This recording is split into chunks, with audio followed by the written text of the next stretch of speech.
नमस्कार विद्यार्थी मित्रांनो, मी अमोल घाटोळे.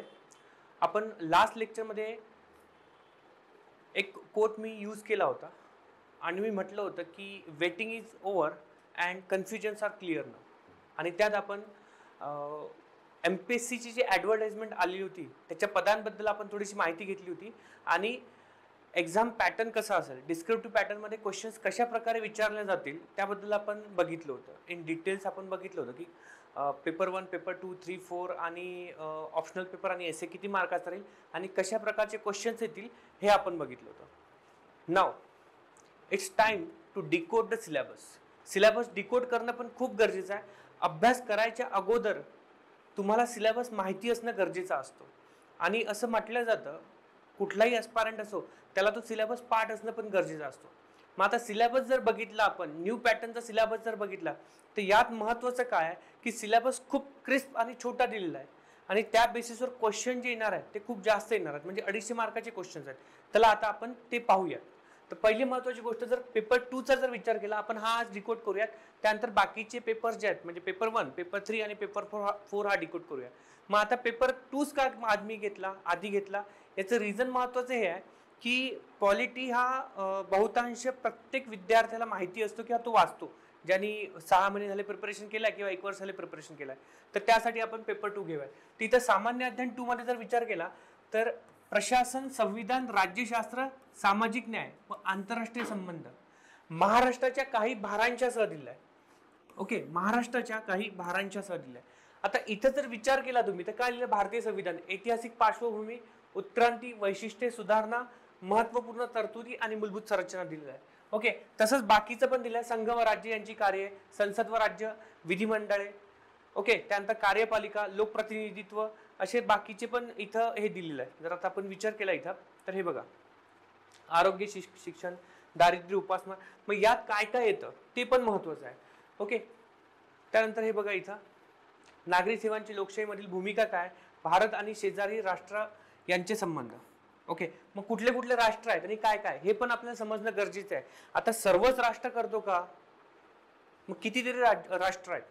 पहिले तर भारत आणि शेजारी राष्ट्र करणं गरजेचं आहे. सोबतच जर विचार केला आपण तर India USA relation, India European relation हे सगळे महत्त्वाचे आहेत. पण त्यातले कुठले करायचे कुठले नाही करायचे याच्यासाठी सिलेबस डिकोड होणं पण गरजेचं असतं. ओके, कारण की इथं फक्त तेवढंच लिहिलं त्यांनी. हे बघा इथं भारत आणि शेजारी राष्ट्र, द्विपक्षीय, प्रादेशिक आणि जागतिक गट कुठले कुठले आहेत. मग आता इथं विकसित आणि विकसित देशांच्या धोरणा, मग काय धोरण असतील, काय काय प्रॉब्लेम्स आहेत, तर ते आज आपण थोडंसं पाहून घेऊयात, म्हणजे तुम्हाला थोडंसं समजेल. ओके, तर हा जो सिलेबस जो डिकोड केलेला आहे तो आपण थोडासा कंटेम्पररी यूजमध्ये पण कसा येईल, म्हणजे करंट अफेअरमधला कुठले टॉपिक्स आहेत की जे इथं आपण थोडेसे जोडू शकतो ते पण पाहूया. ओके, फक्त ओपन होऊ द्या. पॉलिटीबद्दलचा जर विचार केला तर पॉलिटीमध्ये पहिला पॉईंट आपण बघितला होता ऐतिहासिक विकास आणि वैशिष्ट्ये. इथं काय, संविधानाचे महत्त्व काय आहे, कॉन्स्टिट्यूशनचे महत्त्व काय, संविधानाची ऐतिहासिक प्रवास काय होता, घटनासभा काय, संविधानाची उद्दिष्टे, हे सर्व पॉईंट्स इथे येतील. संघराज्यात्मक वैशिष्ट्ये काय आहे, संसदीय शासन पद्धती म्हणजे काय, अध्यक्षीय शासन पद्धती म्हणजे काय, आणि हे जे टॉपिक्स आहेत मी हे कुठून काढले तर जर विचार केला थोडासा तर UPSCने अशा प्रकारचे क्वेश्चन विचारले आहेत. सो आता महाराष्ट्रात जर विचार केला आपण, MPSC पण त्याच धर्तीवर क्वेश्चन विचारणार आहे, तर ते आपल्याला माहिती असणं गरजेचं आहे. तर हे जे पॉईंट्स आहेत, हे सर्व हे पॉईंट जर तुम्ही व्यवस्थित पाठ केलेत किंवा मग याच्यावर जर तुम्ही तुमचे पॉईंट्स काढून ठेवलेत आणि आन्सर्स लिहिलेत, सो मे बी तुम्हाला तो तेवढा फायदा होऊ शकतो. त्याच्यासाठीचा पूर्ण सिलेबस जो आहे तो डिकोड केलेला आहे. आता महत्त्वाचं इथं जर विचार केला, हे बघा प्रस्तावना, प्रस्तावनामध्ये पण सार्वभौमत्व म्हणजे सॉवरेन म्हणजे काय, समाजवादी म्हणजे काय, धर्मनिरपेक्ष म्हणजे काय, तर धर्मनिरपेक्ष या सेक्युलर या टॉपिकवरच UPSCने अंदाजे 3 ते 4दा क्वेश्चन विचारलेला आहे. म्हणजे धर्मनिरपेक्षता म्हणजे काय आणि पश्चिमी आणि भारत या दोघांमधला धर्मनिरपेक्षता डिफरन्स काय आहे. नंतर त्यांनी विचारलं की फ्रान्सचा सेक्युलरिझम आणि भारताचा सेक्युलरिझम म्हणजे धर्मनिरपेक्षता याच्यातला डिफरन्स काय, तर असे क्वेश्चन विचारले होते, म्हणून हे महत्त्वाचं समजणं. तसंच जर विचार केला इथं लिबर्टी, फ्रॅटर्निटी, सिटिझनशिपचा जर विचार केला तर संविधानातील मूलभूत नागरिकत्व विषयक तत्वे, नागरिकत्व प्राप्त करण्याच्या पद्धती काय आहेत, ह्या सोपी गोष्ट आहे, ह्या तुम्हाला सगळ्यांना माहिती असतील.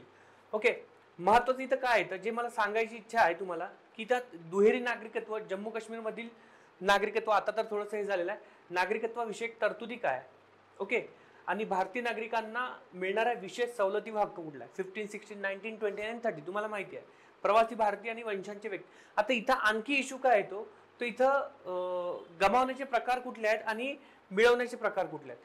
इथं महत्वाचं काय होतं की रोहिंग्या क्रायसिस झाला होता, तर हा सिटिझनशिप मध्ये येतो.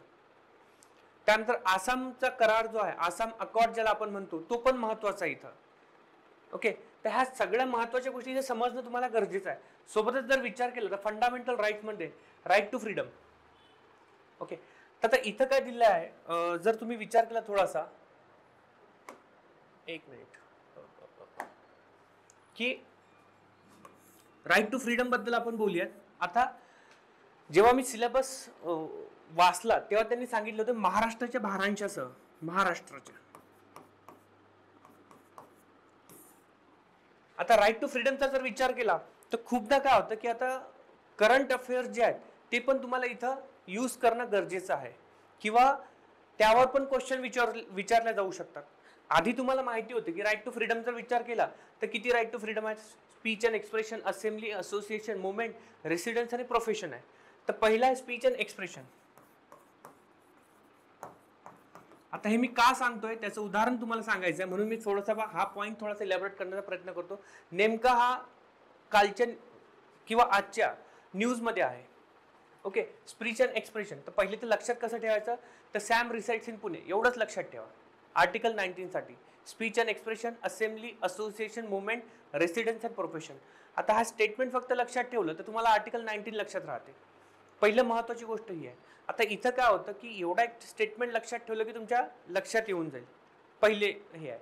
ओके, दुसरं आता सॅम रिसाइड्स इन पुणेमध्ये स्पीच अँड एक्सप्रेशन आहे. इथं काय झालेलं आहे की महाराष्ट्राच्या भारांच्या सोबत चालू घडामोडीत काय चालू आहे. तर चालू घडामोडीत जर आता विचार केला तर कुणाल कामरा,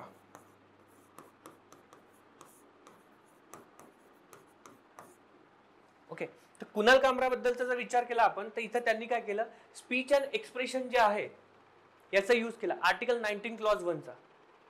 ओके, मग त्यांनी काय केलं होतं की त्यांनी महाराष्ट्राचे आत्ताचे जे डेप्युटी सीएम आहेत किंवा फॉर्मर सीएम जे होते एकनाथ शिंदे यांच्याबद्दल काहीतरी बोलले. ओके, मग इथं महत्वाचं काय की याच्या अंतर्गत जर विचार केला तर त्यांनी कुणाल कामरा यांनी आर्टिकल 19 चा उपयोग केला होता. आणि त्यांच्यावर जर विचार केला तर आर्टिकल कलम 19 क्लॉज 2 मध्ये एक महत्वाची इथं रेस्ट्रिक्शन्स आहेत. आणि त्या रेस्ट्रिक्शन मध्ये आणखी एक पॉइंट येतो डिफेमेशनचा, म्हणजे मानहानी. ओके, तर हा विषय इथे येऊ शकतो. म्हणजे क्वेश्चन कसे फ्रेम होऊ शकतात किंवा चालू घडामोडीचे पॉइंट्स जे आहेत न्यूजपेपर मधले जे कुठले इम्पॉर्टंट न्यूज जे आहेत ते सिलेबस मध्ये कसे यूज करायचे हे तुम्हाला समजणं गरजेचं आहे. आणि त्यासाठीच जो आपला सिलेबस आहे तो डिकोड होणं खूप गरजेचा असतो. तो जर झाला तर तुमचं हाफ बॅटल आपण जे म्हणतो ते आपण आधीच जिंकलेलो असतो. म्हणून म्हणतात की सिलेबस तुम्हाला व्यवस्थित माहिती असणं गरजेचं असते. आपल्याकडे लास्ट इयर क्वेश्चन पेपर तर नाही आहेत, त्यामुळे मग सिलेबसच आपलं सर्व काही पूर्ण करू शकतो. तर इथं काय झालं थोडंसं, म्हणजे तुम्हाला कंटेम्पररी न्यूज किंवा महाराष्ट्राचे न्यूज, आता हे महाराष्ट्राचीच न्यूज आहे, महाराष्ट्राच्या भारांचा हा कसा उपयोग होऊ शकतो किंवा कशा प्रकारे क्वेश्चन विचारू शकतात त्याच्याबद्दलचं थोडंसं मी तुम्हाला सांगतोय. आता इथे डिफेमेशन जर विचार केला, मानहानी केस झाली, आर्टिकल 19 यूज केलं तर स्पीच अँड एक्सप्रेशन मध्ये, पण त्यात रेस्ट्रिक्शन्स आहे डिफेमेशनची. डिफेमेशन म्हणजे मानहानी. आता हा आला कुठून होता, तर सरंजामशाही राज्य जेव्हा होते युरोपियन कंट्रीजमध्ये, मेडिवल वर्ल्डमध्ये, त्या पिरियडमध्ये सरंजामशाही जे होते स्पेसिफिकली ते डिफेमेशन म्हणून यूज करत होते. म्हणजे काय होते इथं स्पेसिफिकली स्कॅन्ड्युलम मॅग्नम असा एक शब्द आहे, सॉरी मॅग्नेटम असा काहीतरी शब्द आहे, हा लॅटिन वर्ड आहे. याच्यात काय होतं की एखादा व्यक्ती स्पीच अँड एक्सप्रेशन त्यांचं जे हे आहे की डिफेम करण्याचा प्रयत्न करतो. म्हणजे एखाद्या मोठ्या व्यक्तीची, म्हणजे तो जज झाला किंवा पॉलिटिकल अदर रँकिंग ऑफिशियल जे असतात इंग्लिश लॉज नुसार, त्यांची मानहानी करण्याचा प्रयत्न करत असेल, हा खूप मोठा गुन्हा होता. तर तिथून हे डिफेमेशन आलेलं आहे. आता भारतीय न्याय संहितेत जर विचार केला तर IPC 1960 ला आलं होतं. तर IPC मध्ये मानहानीबद्दल काही नव्हतं, पण 1968 मध्ये इंडियन पिनल कोड जो आहे 1868 मध्ये 1860 मध्ये आणला आणि 1868 मध्ये 1868 ते 70च्या दरम्यान डिफेमेशनच्या पॉईंट जो तो तिथे टाकला गेला होता. तर महात्मा गांधी आणि टिळक या दोघांवर डिफेमेशन केस लागली होती. ओके, त्यानंतर आता काय झालं की नंतर डिफेमेशन जे आहे, मानहानी जे आहे, हा स्पेसिफिकली कॉर्पोरेट हाऊसेस, पॉलिटिकल व्यक्ती जर असेल, मोठे व्यक्ती जर असतील, तर हे त्याचा यूज करायला लागले त्यांच्या स्वतःच्या प्रोटेक्शनसाठी, त्यांनी जर काही चुकीचं केलेलं असेल तर. ओके, तर हा महत्त्वाचा मुद्दा इथं आपल्याला समजणं गरजेचं आहे. म्हणजे इथं सांगण्याचा उद्देश एवढाच होता की सिलेबस काय आहे, सिलेबस जर डिकोड झालेला असेल तर करंटमध्ये काय चाललं ते तिथे तुम्ही यूज करू शकता. ओके, तर यासाठी दोन गोष्टी आहेत. एक तर तुम्ही सिलेबस सगळा व्यवस्थित समजून घ्या आणि करंट अफेअर त्याला जोडा, कनेक्टिंग द डॉट्स आपण म्हणतो, किंवा करंट अफेअरचं तुम्ही बेसिक करा. ह्या दोन्ही गोष्टी तुम्ही करू शकता. त्यासाठी आपण आता जर विचार केला तर पॉलिटीचा एक वेगळी एक मॉडेल चालू करणार आहे, ज्यात आपण बेसिक पॉलिटी किंवा जीएस पेपर टू पूर्ण शिकवणार आणि कंटेम्पररी करंट अफेअर मधलं काय चालू आहे हे दोन्ही शिकवणार. सोबतच करंट अफेअरचे आपल्या मॅगझिन पण आहे, जे इंग्लिश आणि मराठीत पण तुम्हाला उपलब्ध होईल. स्पेसिफिकली मेन्स ओरिएंटेड आपण त्यात शिकवणार आहे आणि प्रिलिम्सचे पण जे आहेत ते प्रिलिम्स ओरिएंटेड वेगळं आपल्या तुम्हाला देण्यात येईल. त्यात ईच अँड एव्हरीथिंग डिटेलमध्ये तुम्हाला प्रोव्हाइड करण्यात येईल. तर हा महत्त्वाचा मुद्दा इथं होता डिफेमेशनचा.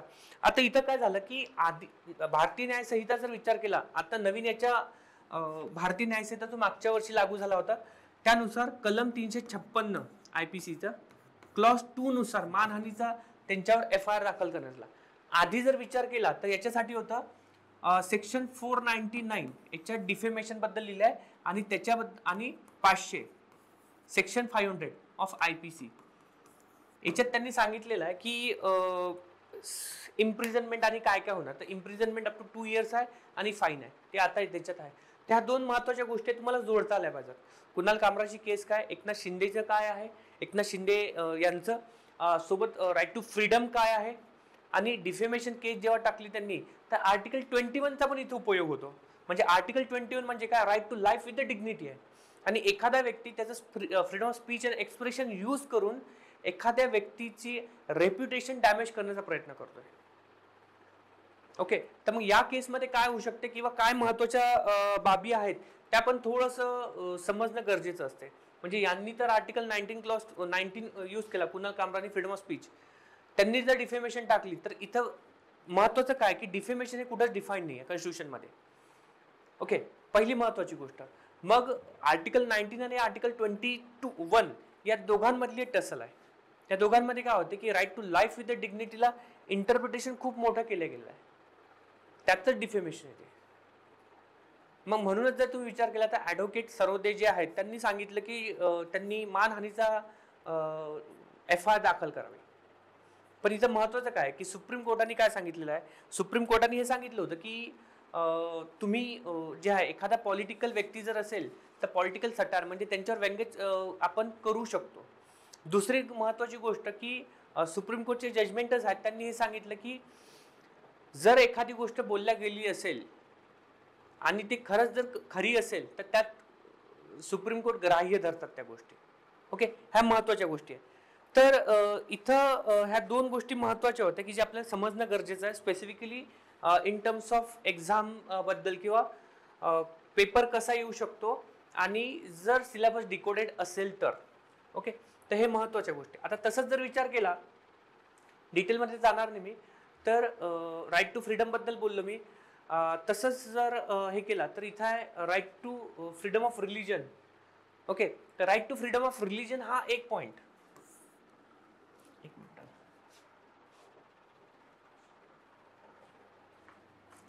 Right to freedom of religion हा एक पॉइंट झाला. सोबतच आर्टिकल 14 आहे ना कलम, राईट टू इक्वॅलिटी, समानता. ओके, आणि इथे दुसरी केस आहे सबरीमाला केस.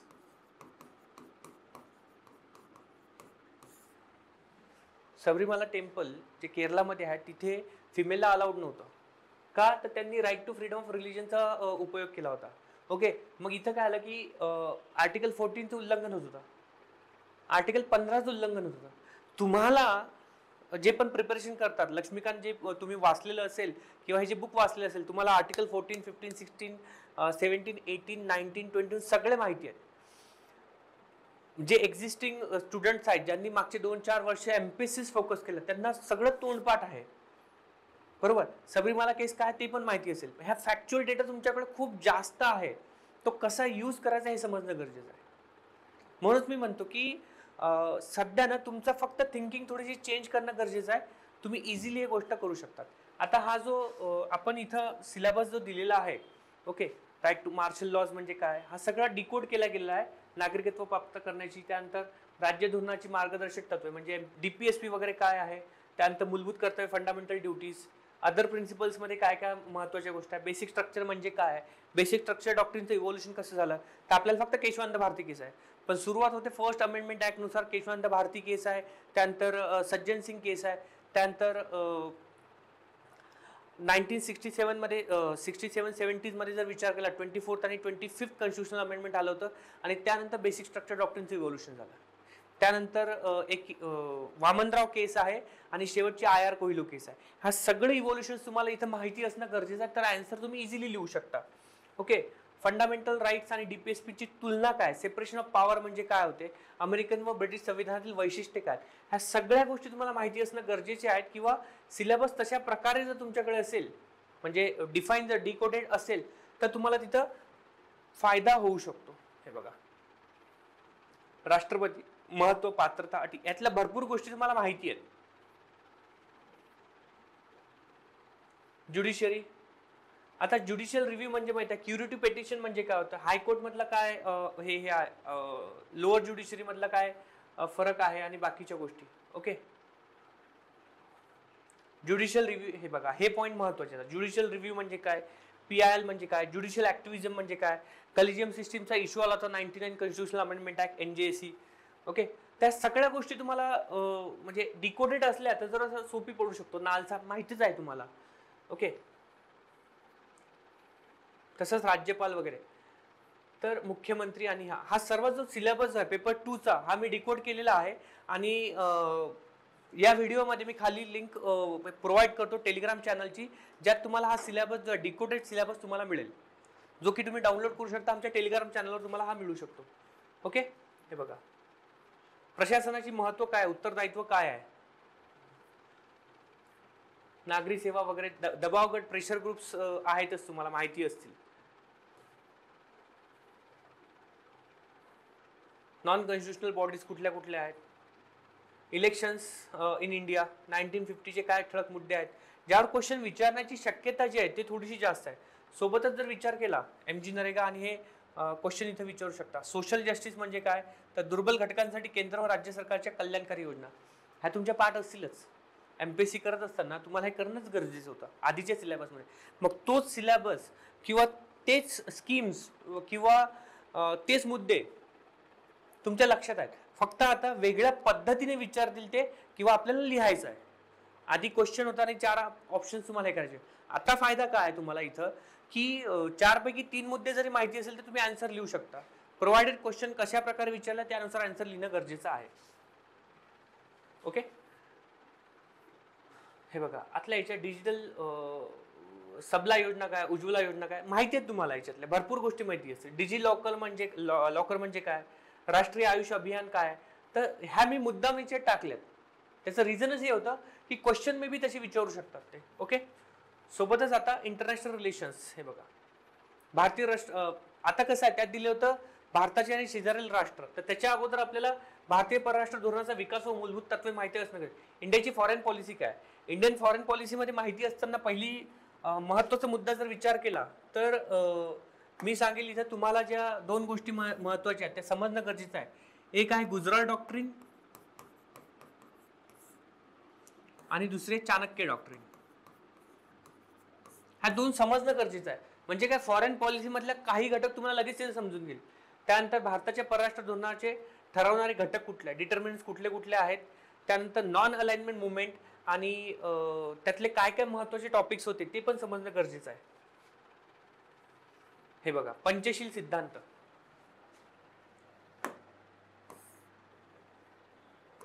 पंचशील सिद्धांत यावर 2 वर्ष अगोदर एमपीएससी ने क्वेश्चन विचारला होता. माझा 5 मुद्दे तुम्हाला माहितच आहेत, ते आता लिहायचे आहेत फक्त, वेगळं काही नाही आहे. पण ते वेगळ्या प्रकारे लिहायचं आहे, ते समजणं खूप महत्त्वाचं आहे. त्याच्यासाठीच मी हा सिलेबस जो तो डिकोड केला आहे.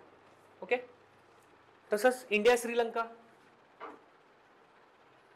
द्विपक्षीय संबंध, बायलॅटरल रिलेशन्स काय काय आहेत, हा पूर्ण सिलेबसच मी डिकोड केलेला आहे. एकदा तुम्ही वाचलं तर तुमच्या लक्षात येऊन जाईल. आणि म्हणजे हा जर सिलेबस तुमच्याकडे असेल आणि तुमचा जो टॉपिक वाचून झाला असेल तर तुम्ही लगेच टिक करू शकता की हा माझा टॉपिक झाला आहे, याच्या माझ्याकडे नोट्स आहेत आणि याच्यावर मी आन्सर्स पण लिहिले, हे टॉपिक माझे झाले. तर ह्या गोष्टी तुमच्यासाठी खूप इझी होतील. ओके. त्यासाठी हा सर्व डिकोड करण्याचा प्रयत्न मी केला होता. ओके. हे बघा, India Japan relations. Okay. WTO बद्दल पण आहे, मल्टीलॅटरल रिलेशन्स जसं आहे WTO, त्यानंतर WTOचे बाकीच्या सगळ्या गोष्टी इथं मी हे म्हणजे तुमचे क्वेश्चन चुकले नाही पाहिजेत किंवा कुठला टॉपिक राहिला काय, तर या बेसिसवर तुम्हाला माहिती पडू शकते. इंटेलेक्च्युअल प्रॉपर्टी राईट्स काय, प्रोटेक्शनिझमचा काय इश्यू, इंडिया एशियनचा हे तुम्ही करंट अफेअरमध्ये वाचलं असेल. फ्री ट्रेड ॲग्रीमेंट FTA काय आहे. ओके. न्यूक्लिअर सिक्युरिटी समिट्स काय होतात हे बघा, IMO, युनेस्को, WHO, WMO, विपो, वर्ल्ड बँक. ओके. बिमस्टेक, बे ऑफ बेंगॉल इनिशिएटिव्ह. तो न्यू कोल्ड वॉर काय, हे क्वेश्चन्स विचारू शकतात. तर त्यासाठी मी हे काढलेलं आहे.